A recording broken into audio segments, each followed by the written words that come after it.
Yo, what is going on, guys? Welcome to another video. And in today's video, I got a special one for you guys.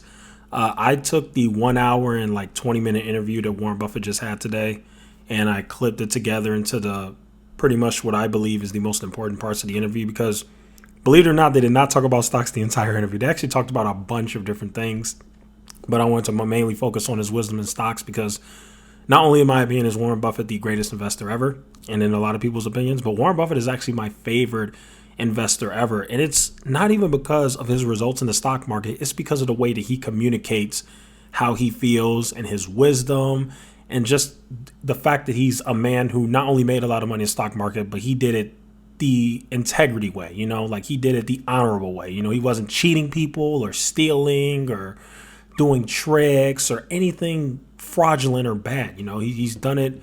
He's a very stand-up guy, and so he's my favorite investor. And so I wanted to go ahead and play this interview for you guys, and that is what I'm going to do. So I am going to go ahead and play the interview. I clipped it up into about an 8-minute segment, but for those who want to go and watch the full interview, you're free to do that too. I will put that in the description or the comments, whichever one, and you're free to go and check out the full interview. He did it with some guy named Charlie Rose. So yeah, that interview literally just came out today, and it looks like it was recorded today or yesterday. So it was definitely, a very recent interview, his most recent interview. Let me also point out that the shareholders meeting is coming up very soon. I think it's coming up April 30th. I think they touched on that in the interview. So the shareholders meeting is coming up on April 30th. Can't wait to hear that for the Berkshire Hathaway shareholders meeting. Definitely can't wait to hear that. That's going to be very exciting. But yeah, without further ado, here is the interview, and thank you guys so much for watching. Make sure you guys like the video, subscribe, blah, blah, blah, and here goes the video. What do you need? You need the right orientation. 90% of the people, I'm pulling a figure out of the air, but 90% of the people that buy stocks don't think of them the right way. They think about something that they hope goes up next week. And they think about the market as something they hope goes up. And if it's down, they feel worse. I feel better. And you think about? Pardon? And what do you think about? I think about what the company's going to be worth 10 or 20 years from now. And I hope it goes down when I buy it, because I'll buy more.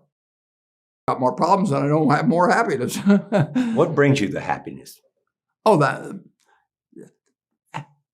I would have to be honestly say that what makes me happiest is what I'm doing. I enjoy two things about it.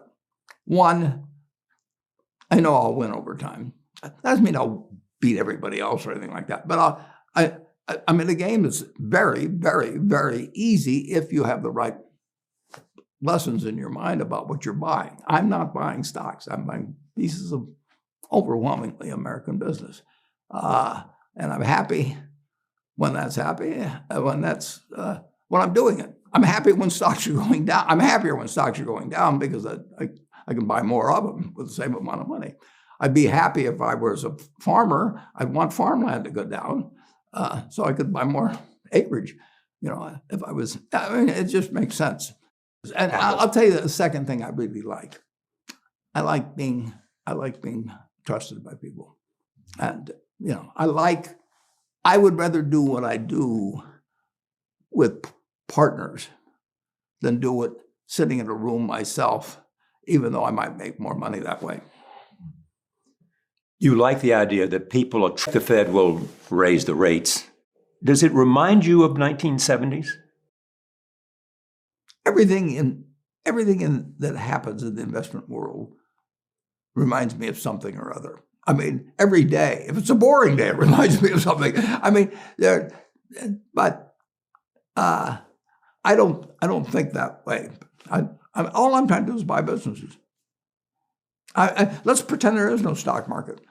Let's say I had to buy these privately, like you buy a farm privately, like you buy an apartment house privately. They're investments. So you're looking to say, what can I do with money I've saved to put it away so I feel good about getting it back later under any circumstances, but not necessarily on a given moment. But if I have a farm, it's going to take me a while. But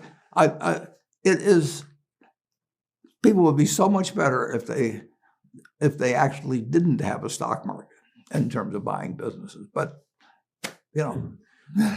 Let me phrase it this way in terms of the global economy. I mean, you look at the United States. United States economy, and it's very easy to look at the statistics on it. I mean, more people, a greater percentage of the American population is wealthy now, or having more income now than they've ever had. And if you look at whether Bank of America will give you their average deposit, I mean, you just look at the wealth that's out there, and that doesn't mean everybody's wealthy, but it does mean relative to any other period of time.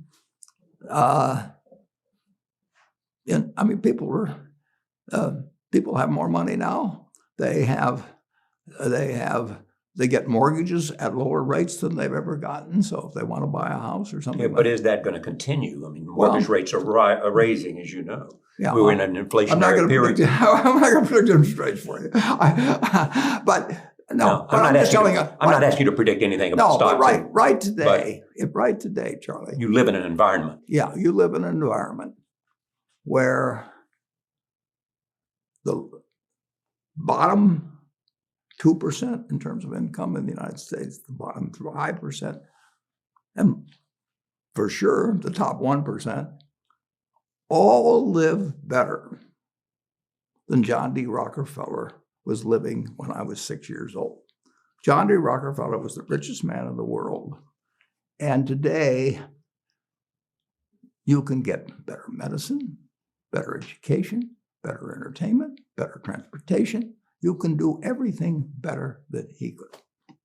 You can, I mean, it's astounding. That's in my lifetime.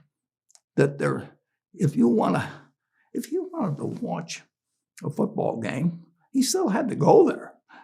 and I can sit there with this big screen, and they keep showing me the replay, so that and explaining to me what happened and everything. And maybe everybody doesn't have a screen as big as mine, but damn near everybody has a screen or an iPhone or a computer or access to one, and they have access.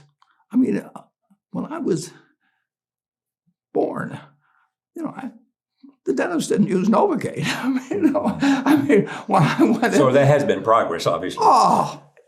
In medicine. And nowhere more than in the United States. Well, relative to the base, maybe more than, but there's no country that's done what our country's done. If you go back 3 of my lifetimes, you're looking, you've been to colonial. You're 91. We end up with a World War III and a nuclear catastrophe. Is the reason you don't want to talk to me about it because you don't want to be quoted and people... I don't want to talk about it, but I've talked about nuclear catastrophes in the past. And the truth is that, well, it was Einstein that said, I know not what the weapons of World War III will be, but World War IV will be fought with sticks and stones. And that says it all.